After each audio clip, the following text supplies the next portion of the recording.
Hey everybody, it's Andy aka Max Writer. We are back with another Stuff and Such. So I had numbered the last one, Mythos Books 1, or something to that effect.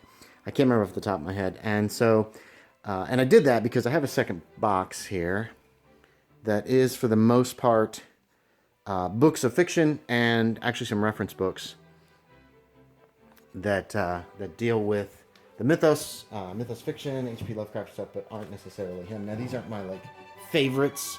I like these books, but they're not as, for me, as nice as those old 1970s Arkham House hardbacks of Lovecraft's writings and some others. But that's okay. It is what it is. And some of these I've gotten recently, and not all of them are like pure Mythos, but they're close. So we're going to take a quick look at what we got here. We've got The House in the Borderlands. I'm going to admit something. I am not a big fan of this book. I felt it started off really strong and was really interesting, and then it just turned into... I just didn't enjoy it as much after it turned into this kind of weird time travel thing. And it's almost revered. It's like people love this book, and I just didn't care for it. This is actually one I just recently bought, and I found I already had a copy. The narrative of Arthur Gordon Pym of Nantucket, which ties in directly to some of Lovecraft's writings into At the Mountains of Madness and Beyond the Mountains of Madness and various other things. What is this? Oh! Okay. So I printed out the final chapters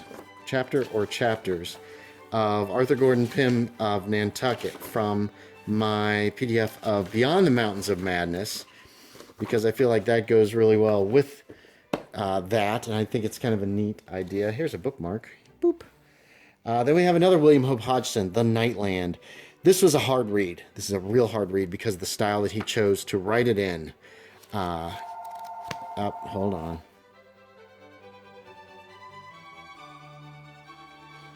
Okay, so sorry about the phone. Anyway, interesting book, real neat look at the Nightland. I got this because I got the Cthulhu book, but hard read, real hard read.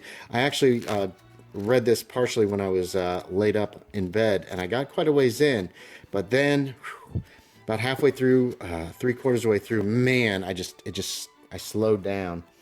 This book, I believe, was given to me. Henry James, The Turn of the Screw and Other Short Stories, The Aspirin Papers, Altar of the Dead, Daisy Miller, An International Episode, and The Beast in the Jungle. And I've read The Turn of the Screw, and this is a used book, obviously, but I haven't read the rest, and I probably should. It'd probably be interesting. Once again, The Weird Tales of William Hope Hodgson. I really enjoyed these. I really enjoyed these a lot, actually. I thought they were really well done. There's the table of contents. Voice of the Night is one I really liked. Horse of the Invisible was interesting, if I remember. The Derelict is very cool. And I can't remember the others specifically, but I did read the whole book and enjoyed it. Then we're into some Arthur Machen. I got The Three Imposters. I bought this book because I was thinking about buying a bunch of other Arthur Machen books that you're going to see in a moment. And I wanted to get a feel for his writing style and see if it was going to be something I enjoyed. And I did. I really I liked his style. Even though it's a weird book, it's a very strange book. Right. So the second half. So the next quarter, we've got The Mantle and Other Tales by Nikolai Gagol. I bought this because I watched The V, and I was curious as to how close it was to the story, or vice versa. I can't remember which. And these are all good. Gagol's a great writer, although a lot of them are really strange. The Nose is such a weird story. And I don't remember what Memoirs of a Madman was about exactly. The Mantle was interesting but depressing. He's a good writer, and this is a good translation, actually. This is, I think this is a print-on-demand book. Claude Field, 2013. I have no idea if that's print-on-demand, but I enjoyed that. God Cancer is by, gosh, who's it by? Why is his name not on the freaking cover? This was a Kickstarter, Greg Stolze. This was a Kickstarter. I don't know why this has been. Oh, this is about the Salal, and it deals a lot with Arthur Gordon Pym. Deals beyond the mountains of, at the Mountains of Madness, and all that stuff, and Beyond the Mountains of Madness too, if I remember correctly. Speaking of which, we have one of the Chaosium books. Ooh, Call of Cthulhu Fiction, the Antarctus Cycle. This has a bunch of weird horror from the ends of the earth, which I'm glad I bought this. Antarctus by Lovecraft. There's where my narrative of Arthur Gordon Pym is. The Greatest Adventure I haven't read, but the Mountains of Madness is in here. Tomb of the Old Ones. At the Mountains of Murkiness by Arthur C. Clarke. Thing from Another World by John W. Campbell. This is Hello Out There. Or no. What the heck is it called? Who Goes There? 474. The original story was... I'm pretty certain it was Who Goes There. Yeah, Who Goes There. And this is basically a thing from another world. And that's a really good story. I borrowed that from somebody. The Brooding City and The Dreaming City. I haven't read all of those, but enjoy most of them. Cthulhu's Heirs is new fiction. What is this? Oh, there's an idea for Down Darker Trails. New Cthulhu's fiction. This is also from Chaosium. And you've got quite a bit here. I'm just going to show you this. I don't know how much of these I've read. I know I think I got this for the Seven Cities of Gold, which I found interesting. Pikmin's Legacy I feel like I read, but maybe not. So this one I think I got used online. A Delta Green. One of these, I think this one came free with something that I bought on eBay. And they went ahead and sent me this Delta Green book, which is actually... Okay, this is by John Tynes and from Armitage House. These actually go for a lot now, I think. Denied the Enemy, I believe I bought. It's about World War II. It connects with a bunch of different stuff and interesting things. The Spiraling Worm. This is David Conyers and John Sunseri. Men versus the Cthulhu Mythos. It's another Chaosium fiction book. I've got quite a few of these, actually. Apparently, it belonged to Gary L. Gillian before I bought it used. And I was advised this because I was doing some writing about Vietnam, and there's some stuff in here about that. And finally, Undead and Unbound. I believe I got this to review. Another Chaosium. This is one of their newer ones.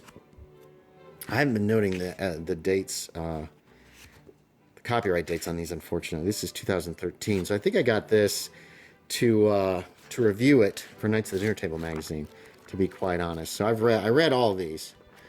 And there's the next batch. Woo, we're kind of off center here.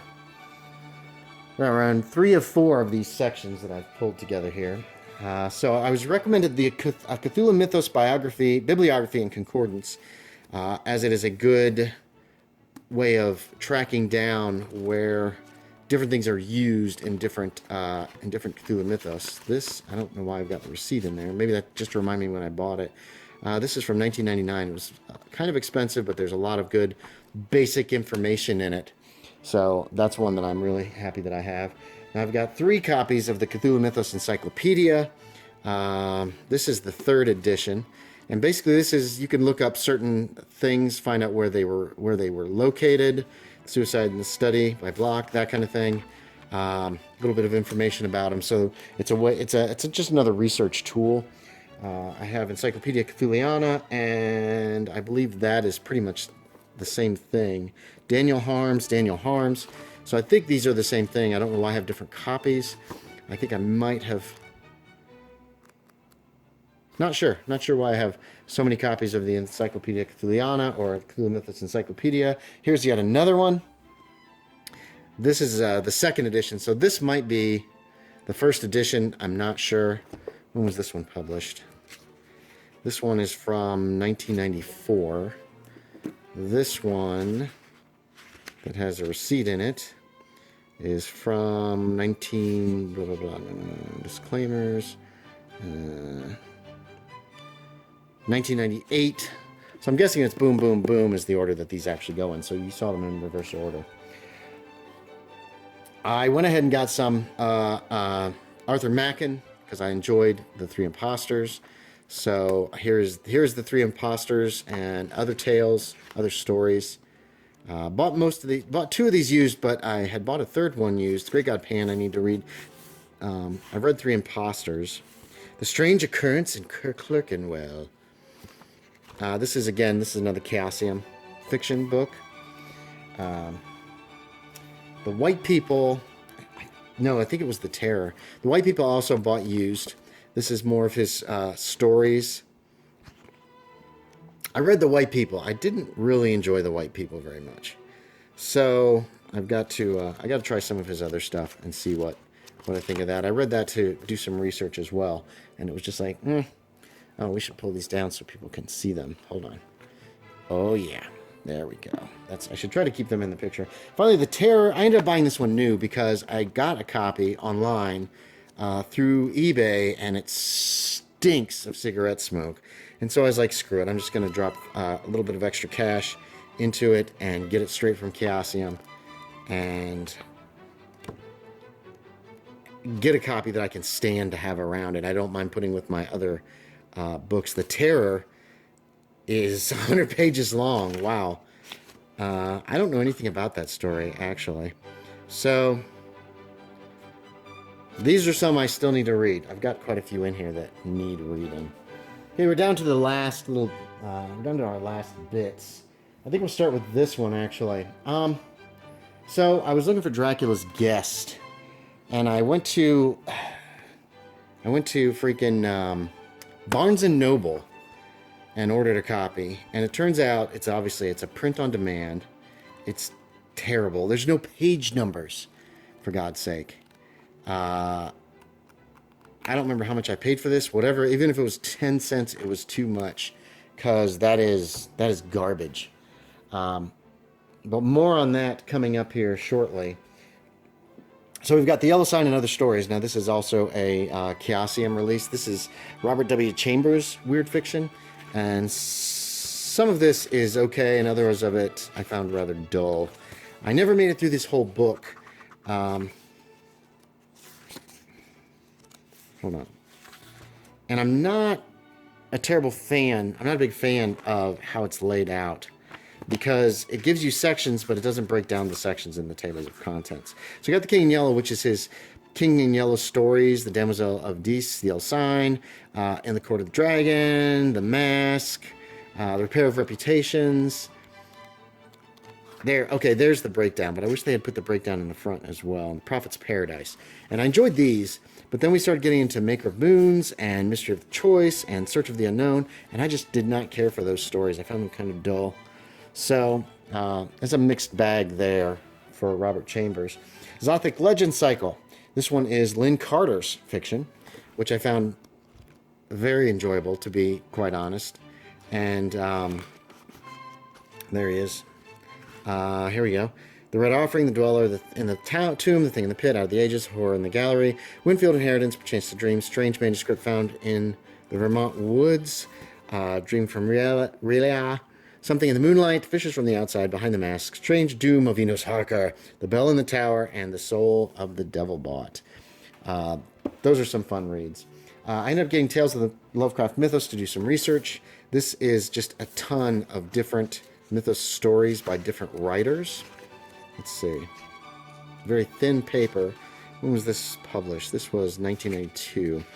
And this is the preface. It's edited by Robert Price, and the preface is by Robert Bloch. Robert Bloch. So we got Thing on the Roof by Robert E. Howard. Fire of Ashur-banipal by Robert Howard. Now that's interesting too, because this one has a different ending than the one that I have in that book that I was in the last one.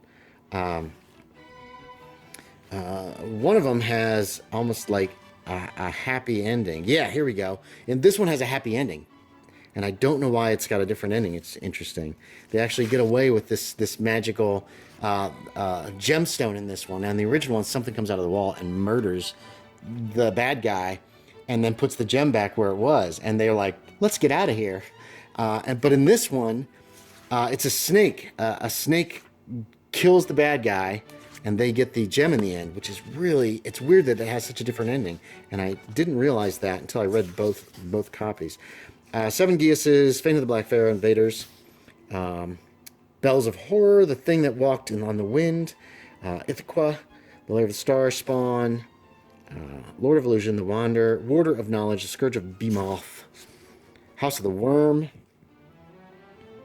Spawn of the Green Abyss, The Guardian of the Book, The Abyss, Music from the Stars, The Aquarium, Horror of Lovecraft, and To Arkham and the Stars by Fritz Lieber. So that's those. Now these next ones, the rest of these, I don't know, these don't really fit, I guess, in this box, and they probably should be in another box, but for now they're going to stay. Benighted by J.B. Priestley is the book that gave rise to The Old Damned House, I believe, or The Old Dark House, which was a 1930s or 1940s movie. This one has a much darker ending than that one, and it's just a strange movie about weird people living in this old house during a thunderstorm and the visitors who visit them.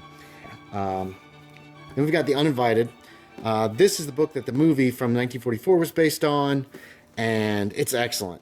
It expands upon, it actually is longer than that book. There's some extra characters, but it is a lot of fun, and it's a fantastic, this is a fantastic story. Ghost story, so it probably should go in with the ghost story books, and I'll probably put it in there. The Unforeseen is also by Dorothy McCardle, who wrote The Uninvited. I didn't like this one as well, but it was still a pretty good book, and I did enjoy reading it eventually. I read this when I was convalescing too. And finally, another copy of Dracula's Guest and Other Weird Stories. Oh, that's weird. Okay, I don't have my good copy of this. These need to get moved to another box. You guys might see these again, because I'm probably going to move these to another box at some point.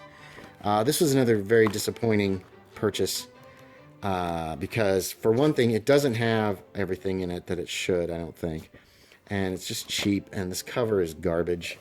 So there's the other Dracula's Guest. Hey, that's it. That's everything in this box. So thanks for watching, everybody. As always, I appreciate it, and I will talk to y'all next time.